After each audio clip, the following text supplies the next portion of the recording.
والصلاة والسلام على أشرف الأنبياء والمرسلين نبينا محمد وعلى آله وصحبه أجمعين ومن تبعهم بإحسان إلى يوم الدين أما بعد.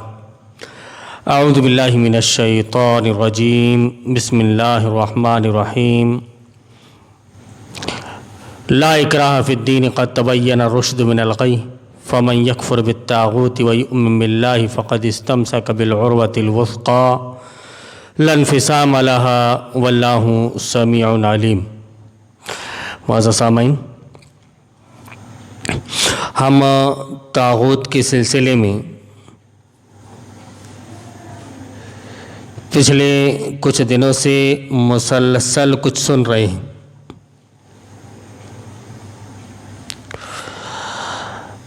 حضرت عمر رضی اللہ تعالیٰ عنہ کے قول کے مطابق کہ انہوں نے یہ بیان فرمایا کہ آپ کو توحید کی معرفت کم ہے تو چلے گا، لیکن شرک کی معرفت آپ کو زیادہ سے زیادہ ہونی چاہیے. کیوں؟ اس کی وجہ یہ ہے کہ آپ کو شرک ہی سے بچنا ہے. تو ظاہر سی بات ہے کہ جس چیز سے آپ کو بچنا ہے، جس چیز سے آپ کو پرہیز کرنا ہے، اس چیز کا زیادہ نالج اگر آپ کو ہوگا تو آپ اس سے بچ سکیں گے، اور اگر اس کا نالج آپ کو نہیں ہے تو پھر آپ نہیں بچ سکتے. اسی لیے کیونکہ یہ طاغوت ایک ایسی چیز ہے کہ اس کے انکار کے بغیر آدمی کا ایمان مکمل نہیں ہو سکتا. جب تک کہ آدمی طاغوت کا انکار نہ کر دے، جب تک کہ آدمی نظام طاغوت سے برات کا اعلان نہ کر دے، تب تک مومن نہیں ہو سکتا. شیخ الاسلام محمد بن عبد الوہاب رحمۃ اللہ علیہ بیان فرماتے ہیں کہ آدمی اس وقت تک مومن نہیں ہو سکتا جب تک کہ وہ طاغوت کا انکار نہ کر دے. ما کانا یسیر مؤمنا باللہ، اللہ پر ایمان لانے والا وہ ہو ہی نہیں سکتا. اب ایسی چیز اگر کچھ آ جائے کہ آپ کو اس کا انکار کرنا ہے، طاغوت کا آپ کو انکار کرنا ہے، تو طاغوت ہے کیا چیز، اس کی پہچان کیا ہے، یہ ساری چیزیں جب تک کہ آپ کے سامنے نہیں لائی جائیں گی تو آپ کو پتہ کیسا چلے گا کہ طاغوت کس چڑیا کا نام ہے، کون سے درخت پہ بیٹھتی ہے، وہ دکھتی کیسی ہے. ظاہر سی بات ہے کہ جب آپ اس کو دیکھو گے، اس کے بارے میں معلومات حاصل کرو گے تو پھر اس سے بچنے کی کوشش کرو گے لا محالہ. لیکن اس کے بارے میں آپ کو معلومات نہیں ہے تو ظاہر سی بات ہے کہ پھر آدمی نہیں بچ سکتا، اس سے اجتناب نہیں کر سکتا، اس سے پرہیز نہیں کر سکتا. ہم نے ہر درس میں ہم یہ آیت کو پڑھتے ہیں کہ فَمَن يَكْفُرْ بِالطَّاغُوتِ وَيُؤْمِن بِاللَّهِ فَقَدِ اسْتَمْسَكَ بِالْعُرْوَةِ الْوُثْقَىٰ لَا انفصام لَهَا وَاللَّهُ سَمِيعٌ عَلِيمٌ، کہ جس نے طاغوت کا انکار کیا اور اللہ رب العالمین پر ایمان لے آیا تو اس نے ایک ایسا مضبوط سہارا تھام لیا جو کبھی ٹوٹنے والا نہیں ہے. اب ظاہر سی بات ہے کہ طاغوت کا انکار انسان کے لیے ضروری ہے. اسی لیے ہم سنتے چلے آ رہے ہیں. اس سلسلے میں ہم نے پچھلے درس میں بخاری شریف کی ایک حدیث بھی سنی کہ لا طاعۃ فی معصیۃ، کہ اللہ کی نافرمانی میں کسی کی اطاعت نہیں کی جائے گی، کسی کا کہا نہیں مانا جائے گا اللہ کی نافرمانی میں.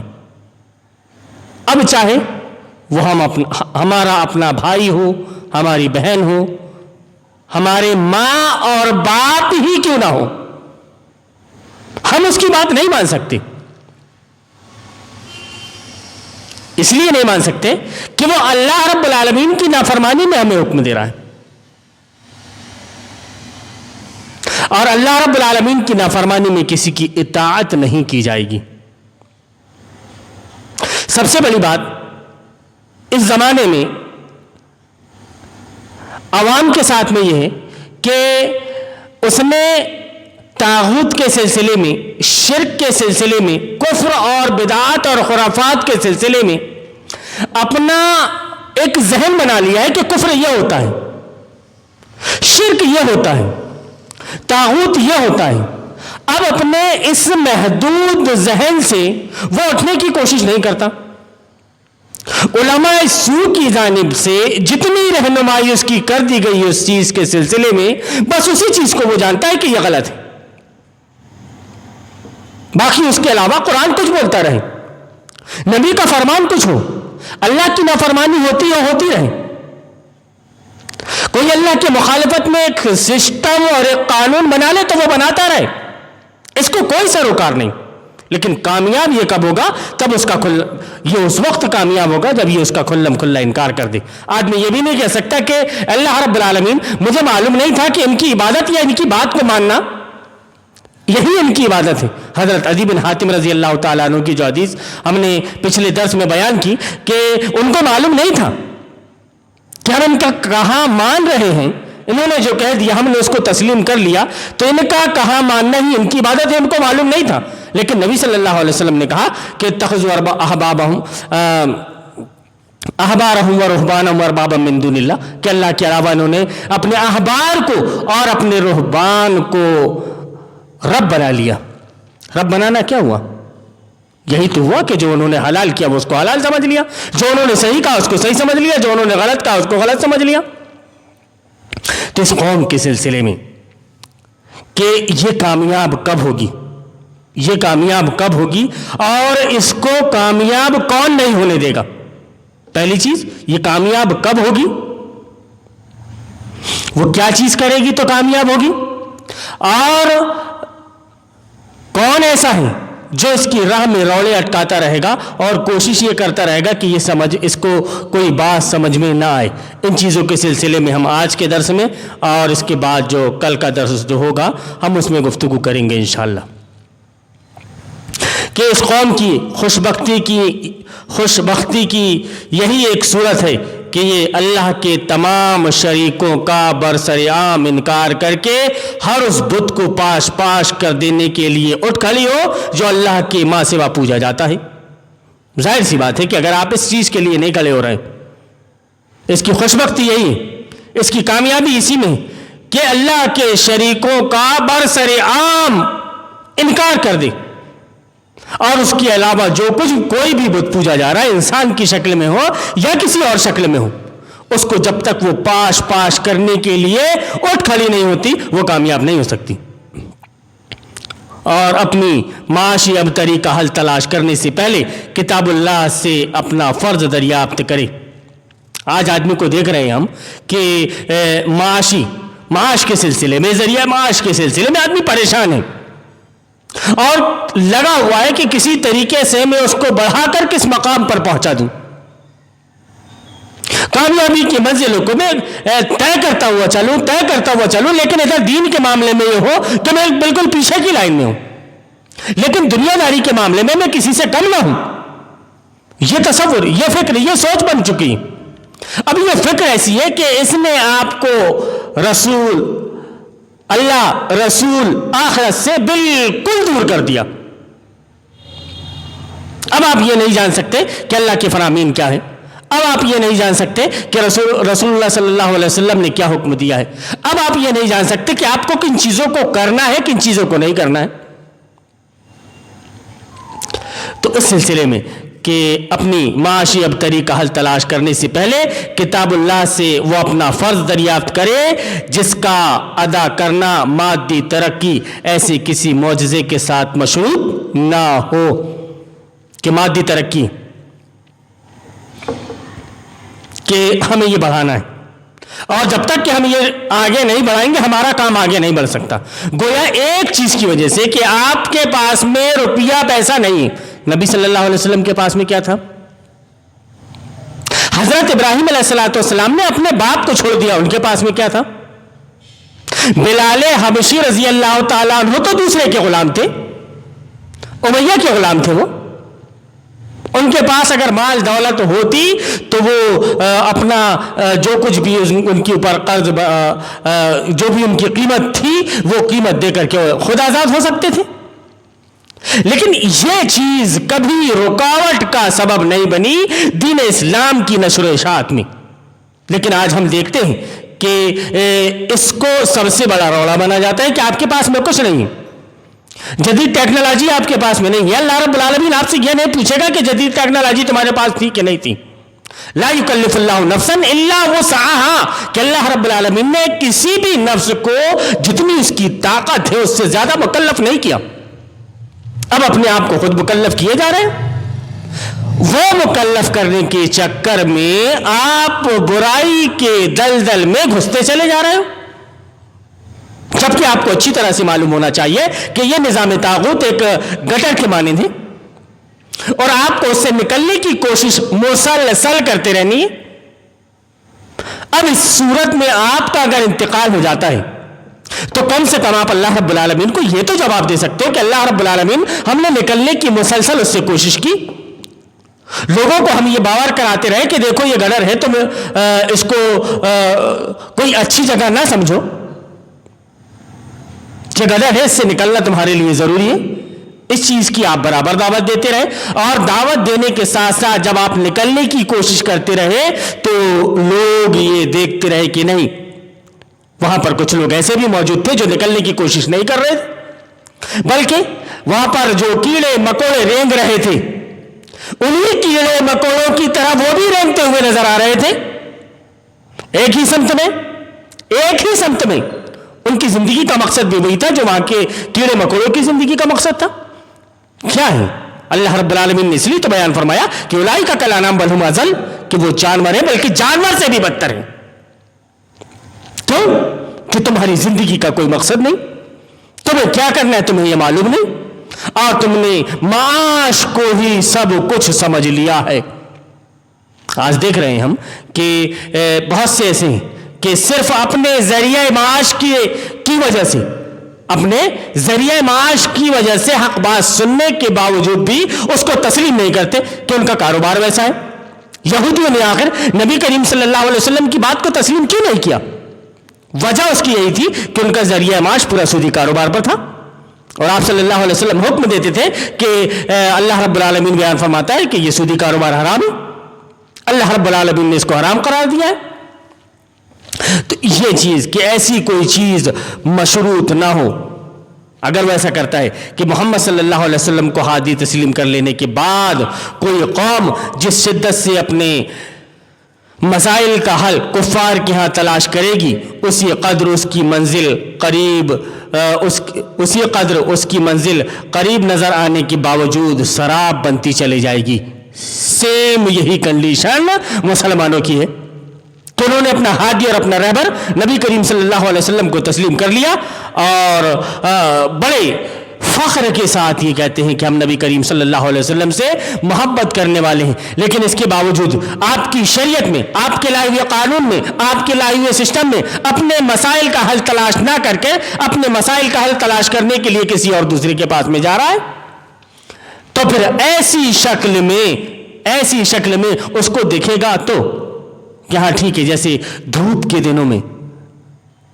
تیز دھوپ کے دنوں میں ہم ڈامر کی تارکول والی روڈ سے جب ہم گزرتے ہیں تو ہم یہ دیکھتے ہیں کہ ایسا لگتا ہے کہ سامنے پانی ہے، لیکن جیسے ہی ہم آگے پہنچتے ہیں تو وہ نظروں سے اوجھل ہو جاتا ہے. اس کو کہتے ہیں سراب. اسی چیز کو ہم نے یہاں ذکر کیا کہ اسی قدر اس کی منزل قریب نظر آنے کے باوجود سراب بنتی چلی جائے گی. اور یہی ہو رہا ہے کہ آدمی کو دیکھ رہا ہے کہ میں اپنے مقصد کو پا لیا، بس یہ قریب ہے، جیسے ہی وہاں پہنچا پھر اس کو یہ نظر آیا کہ یہ نہیں، بس وہ تھوڑی دور میں ہے، بس اس طرح سے وہ چلا جا رہا ہے. اب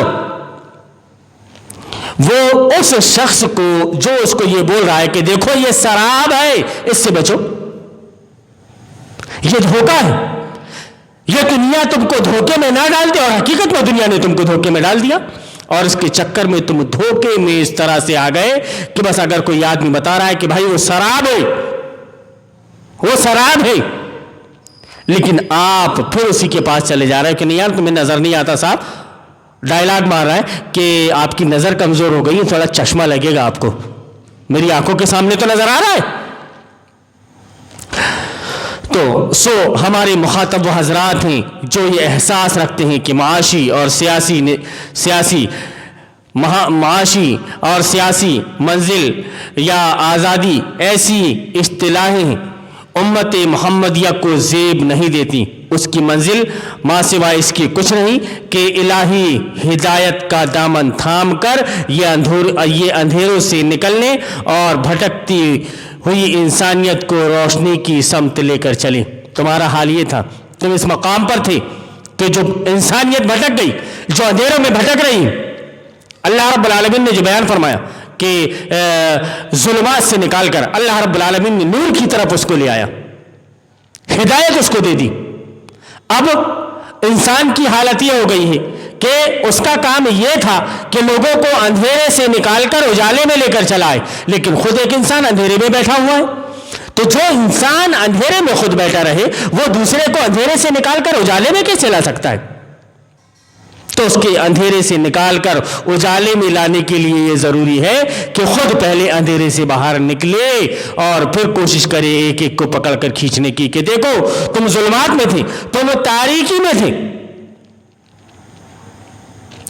لیکن اللہ رب العالمین کی یہ جو ہدایت ہے کتاب الہی کی شکل میں جو ہمارے پاس میں موجود ہے، اس کا جیسے ہی ہم نے اس کی رسی کو جیسے ہی ہم نے مضبوطی سے تھاما تو ہم اندھیرے سے نکل کر اجالے کی طرف آ گئے. اب ہم بہترین اجالے میں ہیں اور ہر چیز ہمیں بہت اچھی طرح سے نظر آ رہی ہے کہ یہ فلانی چیز ہے، یہ امکی چیز ہے، یہ ڈھمکی چیز ہے. اس سے ہمیں نقصان پہنچ سکتا ہے اور اس سے ہمیں نقصان نہیں پہنچ سکتا. اندھیرے میں آدمی اب ایک گلاس میں زہر رکھا ہوا ہے، ایک گلاس میں دودھ رکھا ہوا ہے، اٹھا کر کے وہ پی لے، لیکن اس کو سمجھ میں نہیں آئے گا کہ وہ زہر والا گلاس اٹھا کر کے اس نے اپنے لب سے لگایا ہے، زہر کے جام کو اپنے لب سے لگایا ہے یا دودھ کے جام کو اپنے لب سے لگایا ہے، وہ نہیں جانتا، اندھیرے میں ہے وہ. اس کے لیے اسے اجالے میں آنا ضروری ہے. لیکن اس امت کا حال یہ ہے کہ اس نے کیا کیا کہ قرآن کریم گھروں میں رکھ کر جو قوم خود اندھیروں کے تعاقب میں نکل کھڑی ہو، بدبختی کے سوا اس کا کوئی انجام ہونا ہی نہیں چاہیے. تعاقب میں مطلب اس کے پیچھے پیچھے، تعاقب میں مطلب اس کے پیچھے پیچھے، اس کا پیچھا کرتے ہوئے کہ قرآن کریم گھروں میں رکھ کر جو قوم خود اندھیروں کے تعاقب میں نکل کھڑی ہو. بھائی تمہارے پاس میں ایک ایسی روشن ہدایت ہے جو پوری دنیا کے لیے کامیابی کا سبب بن سکتی ہے. کامیابی اور کامرانی کا راز اسی میں مضمر ہے، اسی میں پوشیدہ ہے. لیکن اس کو چھوڑ کر وہ تلاش کر رہی ہے ہدایت کو، یا اس کو چھوڑ کر وہ اپنے لیے رہنمائی تلاش کر رہی ہے کسی ایسی چیز سے جو رہنمائی کے لائق ہی نہیں. یہ بتائیے کہ ایک طرف کتاب ہدایت قرآن پاک موجود ہے، لیکن دوسری طرف کتاب ضلالت بہت سے موجود ہیں جو شیطان نے پھیلا دیا، اس کا نظام، اس کا سسٹم، اس کا سلیبس. اب آپ جا کر اس کے سلیبس میں ہدایت ڈھونڈو، اس کے سلیبس میں آپ جا کر کے اجالا تلاش کرو تو آپ کو اجالا کیسے مل جائے گا؟ تو ظاہر سی بات ہے کہ ایسے ہی قوم کا یہی حال ہوگا کہ وہ اندھیری میں رہے گی، وہ اس سے بڑھ کر بدبخت کوئی دوسری قوم نہیں ہو سکتی. اب اس کے بعد میں اب اس نے اپنی کنڈیشن یہ بنا لی ہے، تو اس کی یہ کنڈیشن بن جانے کے بعد میں اب اس قوم کے اوپر لٹیرے مسلط ہو جائیں، یا وہ خود ایک دوسرے کا گلا کاٹنے لگیں، ایک دوسرے سے بھڑ جائیں، اور دنیا میں ان کو کتنا ہی نقصان ہوتا کیوں نہ چلا جائے. لیکن اب وہ اپنی زبان کھول کر یہ نہیں بول سکتے کہ ہم کو ایسا نقصان پہنچ رہا ہے، کیونکہ تمہارا عمل ہی خود ایسا ہے، تمہارے کارنامے ہی خود ایسے ہیں، تمہارے کرتوت ہی خود ایسے ہیں کہ تم نے اپنے آپ کو اس حال میں لا کر کھڑا کر دیا. وما اصابکم من مصیبت فبما کسبت ایدیکم، کہ تمہارا کیا کرایا ہے جس کی وجہ سے آج تم ان حالات میں ہو. ورنہ اللہ رب العالمین خود بیان فرماتا ہے کہ انتم الاعلون ان کنتم مؤمنین، اگر تم مومن ہو تو سربلندی تمہاری ہوگی. لیکن تمہیں سربلندی نہیں مل رہی ہے، اس کی وجہ یہ ہے کہ تم نے کتاب ہدایت کو جزدانوں میں رکھ کر اپنے گھروں کی طاقوں کی زینت بنا لی، اس کو کبھی کھول کر دیکھنے کی زحمت نہیں کرتے آپ، لیکن بچے کی پیٹھ پر اسکول کا بستہ ہے اور وہ صبح شام اس کو کھول کر دیکھ رہا ہے۔ اب کون سی چیز کا نالج اس کے پاس میں زیادہ ہوگا، کتاب اللہ کا یا پھر یہ نظام باطل کے سلیبس کا؟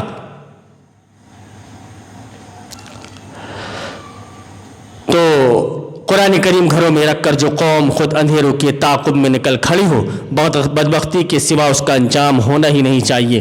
تب اس پر لٹیرے مسلط ہوں یا خود ایک دوسرے کا گلا کاٹنے لگیں تو اس کا باعث قوم کی ناخواندگی یا سیاسی شعور کی کمی نہیں، یہ اللہ کے عذاب کی ایک صورت ہوا کرتی ہے۔ اس کی وجہ یہ نہیں ہوتی کہ وہ نہیں جانتی، ان پڑھ ہے وہ، تم جان بوجھ کر تم نے اپنے آپ کو اس مقام پر رکھا ہے، تو پھر اللہ رب العالمین کا عذاب اس کے اوپر مسلط ہو جاتا ہے۔ اللہ رب العالمین بیان فرماتا ہے وَمَنْ أَعْرَضَ عَنْ ذِكْرِي فَإِنَّ لَهُ مَعِيشَةً ضَنْكًا، کہ جو میرے ذکر سے منہ موڑے گا اس کے لیے دنیا میں تنگ زندگی ہوگی اور قیامت کے روز ہم اسے اندھا اٹھائیں گے۔ تمہارا حال تو ایک ہی ہوگا کہ تم نے اللہ رب العالمین کے احکام کی خلاف ورزی کی، اللہ رب العالمین کے احکام کی نافرمانی کی، اللہ رب العالمین تمہیں دنیا میں بھی تمہاری معیشت کو تنگ کر دے گا۔ تم نے اس کے دین کا کام نہیں کیا، تم نے اس کے سسٹم کو نافذ کرنے کی کوشش نہیں کی، تم نے اس کے پیغام کو دنیا کے لوگوں تک نہیں پہنچایا، تو ظاہر سی بات ہے کہ اللہ رب العالمین تمہاری معیشت میں کو تنگ کر دے گا، اور کل قیامت کے دن جب تم کو اٹھائے گا تو اندھا کر کے اٹھائے گا۔ پھر وہ کہے گا کہ اللہ رب العالمین تو نے مجھے اندھا کر کے کیوں اٹھایا، جبکہ میں دیکھتا بھالتا تھا۔ اس وقت تم جواب دیتے رہنا اللہ رب العالمین کو، لیکن یہ یاد رکھو کہ اس وقت تمہیں مہلت نہیں ملے گی کہ دنیا میں پلٹ آؤ، اور اللہ رب العالمین اس وقت تم معافی مانگو گے تو تمہاری معافی کام نہیں آئے گی۔ تم یہ چاہو گے کہ ہمیں دنیا میں 2 مرتبہ لوٹا دیا جائے، اور اللہ رب العالمین ہمیں دنیا میں پہنچا دے، ہم پھر جا کر کے معافی مانگ لیں گے، کیونکہ اب سب کچھ ہم نے اپنی آنکھوں سے دیکھ لیا ہے۔ تو اللہ رب العالمین اس کی مہلت بھی تمہیں نہیں دے گا۔ پھر اس کا مطلب کیا رہ جائے گا کہ الذین یؤمنون بالغیب، جو غیب پر ایمان لاتے ہیں۔ آگے اللہ رب العالمین بیان فرماتا ہے کہ قل هو القادر علی ان یبعث علیکم عذابا من فوقکم او من تحت ارجلکم او یلبسکم شیعا ویذیق بعضکم بعض انظر کیف نصرف الآیات لعلہم یفقہون۔ یہ سورہ انعام کی آیت نمبر 65 ہے کہ اللہ رب العالمین بیان فرماتا ہے کہ اے نبی کریم صلی اللہ علیہ وسلم آپ کہہ دیجئے کہ وہ اس پر قادر ہے، اللہ رب العالمین اس بات پر قادر ہے کہ تم پر کوئی عذاب اوپر سے نازل کر دے، یا تمہارے قدموں کے نیچے سے برباد کر دے، یا تمہیں گروہوں میں تقسیم کر کے ایک گروہ کو دوسرے گروہ کی طاقت کا مزہ چکھوا دے، تم کو بھیڑا دے آپس میں، تم آپس میں بھیڑ جاؤ۔ اللہ رب العالمین یہ بھی کر سکتا ہے۔ اللہ رب العالمین اپنا عذاب بھی تمہارے اوپر نازل کر سکتا ہے۔ جابر اور ظالم بادشاہ کو تمہارے اوپر اللہ رب العالمین مسلط کر سکتا ہے، وہ سب کچھ کر سکتا ہے۔ اس نے تمہارے اوپر جابر اور ظالم بادشاہ کو مسلط کر دیا تو پھر اس کے چنگل سے تم آزاد نہیں ہو پاؤ گے، جیسا کبھی اللہ رب العالمین نے ہلاکو اور چنگیز خان کو مسلط کیا تھا۔ آج وہی حال ہے۔ سنی وہابی کا مناظرہ چل رہا تھا، اللہ رب العالمین نے مسلط کر دیا، اور اس نے ایک کا سر قلم کرتا ہوا چلا گیا۔ تم لڑتے رہو اس میں، تمہاری زندگی کا جو اصل مقصد تھا تم نے اس کو بھلا دیا۔ تمہاری زندگی کا مقصد کیا تھا؟ میری زندگی کا مقصد تیرے دین کی سرفرازی، میں اسی لیے مسلمان، میں اسی لیے نمازی، لیکن تمہارے علماء سو نے تمہیں اس قابل نہیں بنایا کہ تم اپنے دین کے سلسلے میں کم سے کم یہ سمجھ سکو کہ ہمارا دین یہ۔ تم دین کو as a system, as a constitution, as a قانون نہیں سمجھتے، اور تمہیں یہ معلوم بھی نہیں کہ دین ہے کیا، دین کی ڈیفینیشن ہے کیا، عبادت کی ڈیفینیشن کیا ہے، اطاعت کی ڈیفینیشن کیا ہے، شرک کس کو کہتے ہیں، ہم عبادت کس کی کریں، ہم اطاعت کس کی کریں۔ اب تم اپنی رائے کو، اب تم اپنے خیالات کو مختلف پاتے ہو، کیونکہ جس حساب سے تم جمعے کا خطبہ سننے کے لیے مسجد میں پہنچتے ہو اور ٹوپی لگا کر جمعے کا خطبہ سنتے ہو، عالم نے جو کچھ تم کو دین بتایا اس کو تم نے دین سمجھ لیا۔ تم یہ نہیں جان سکے کہ یہ متولی کا پٹھو ہے، تم یہ نہیں سمجھ سکے کہ متولی کا دین یہ ہمارے سامنے بیان کر رہا ہے۔ یہ ممبر رسول پر تو کھڑا تو ہے، لیکن قرآن اور حدیث کی بات ہمارے سامنے نہیں پیش کر رہا ہے۔ کیوں کہ اگر ایک مرتبہ آپ اس کی بات کو پلٹ کر دیکھ لو اور دوسری طرف کتاب اللہ کو پلٹ کر دیکھ لو تو کتاب اللہ نے کبھی سمجھوتا نہیں کیا۔ نبی کریم صلی اللہ علیہ وسلم کے سامنے صحابہ کرام رضوان اللہ علیہم اجمعین کو اذیتیں دی جاتی رہیں۔ مکہ میں خباب بن ارت کو سولی پر چڑھا دیا گیا۔ حضرت بلال حبشی رضی اللہ تعالیٰ عنہ کو چت لٹا کر ان کے اوپر بڑی بھاری چٹان رکھ دی گئی۔ لیکن آپ صلی اللہ علیہ وسلم نے یہ نہیں کہا کہ میرے قوم کے لوگوں کے ساتھ ایسا ہو رہا ہے تو میں کسی نہ کسی طریقے سے کچھ سمجھوتا کر لوں، کچھ اپنی بات میں نرمی لے آؤں، جب میری طاقت زیادہ ہو جائے گی تو پھر اس کے بعد میں بات کروں گا۔ تم ڈر کے، تم موت کے خوف سے تمہارے دل لرز رہے ہیں، موت کے خوف سے تم حق بات لوگوں تک پہنچا نہیں پا رہے ہو۔ کل اس وقت کیا عالم ہوگا قیامت کے دن کہ جب اللہ رب العالمین پوچھے گا کہ تم نے میرے دین کے خاطر کیا کیا، میرے دین کی تبلیغ تم نے کی یا نہیں کی، اس وقت کیا جواب دو گے؟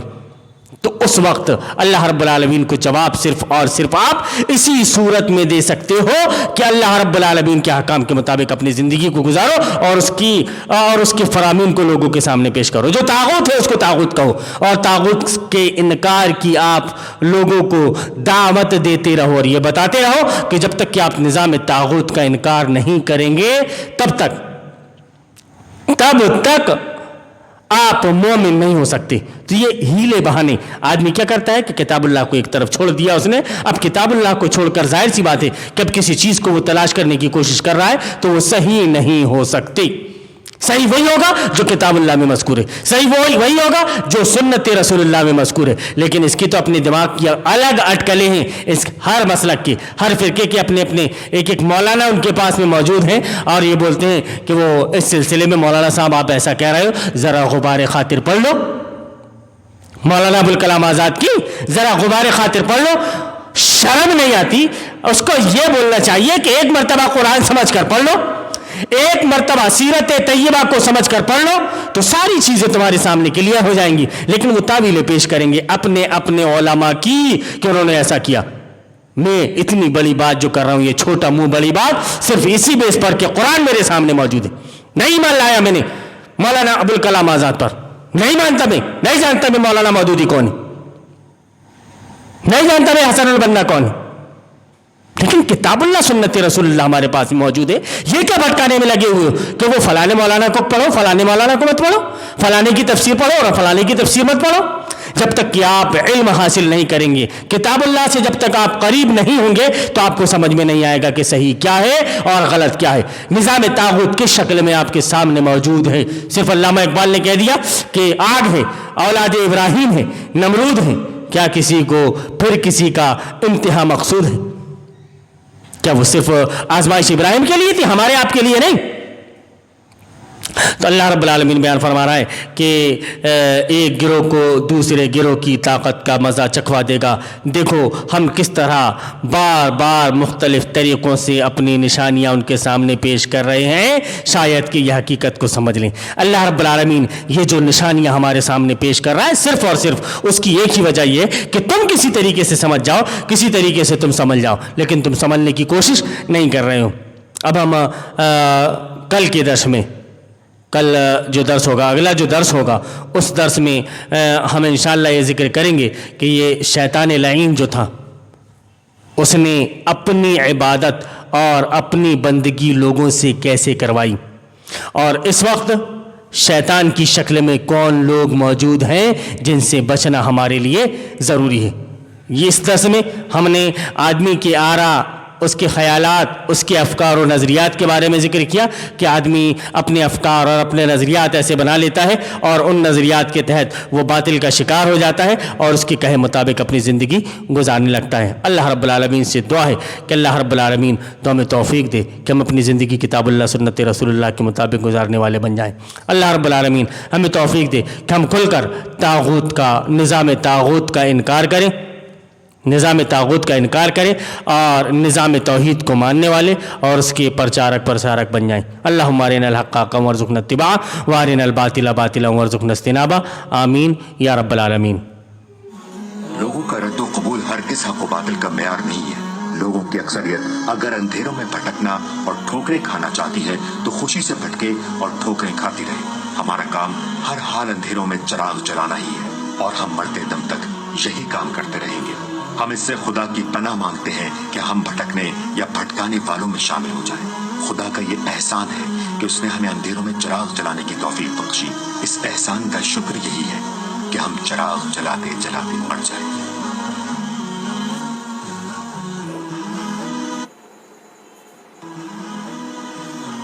یہ شریعت بزدلوں اور نامردوں کے لیے نہیں اتری ہے، نفس کے بندوں اور دنیا کے غلاموں کے لیے نہیں اتری ہے۔ ہوا کے رخ پر اڑنے والے خس و خاشاک اور پانی کے بہاؤ پر بہنے والے حشرات الارض اور ہر رنگ میں رنگ جانے والے